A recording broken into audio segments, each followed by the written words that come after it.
একই কাজে সফল হওয়া একটা মানুষ এবং ব্যর্থ হওয়া একটা মানুষকে যদি জিজ্ঞাসা করা হয় যে আপনার ফলাফলের জন্য বা আমাদের ফলাফলের জন্য সবথেকে বড় কারণটা কী, তাহলে দুজনের উত্তর কিন্তু একই হবে। হ্যাঁ, আর একটাই লাইন হবে, ভালো করে বুঝবে কিন্তু, আর আমার সাথে রিপিট করবে। যখন যেটা করার তখন সেটা করো।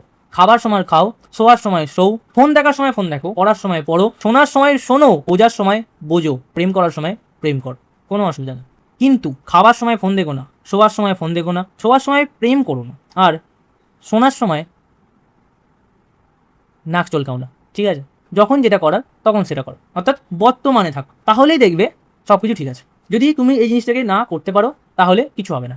তোমার বর্তমানে থাকাই তোমার ঠিকঠাক চয়েসেস তৈরি করবে, তোমার চয়েসই ভালো একটা অ্যাকশান তৈরি করবে, এবং তোমার অ্যাকশানই পরে গিয়ে হ্যাবিটে পরিণত হবে, আর তোমার হ্যাবিটই পরে গিয়ে তোমাকে সেই বিষয়েতে সফল করে তুলবে।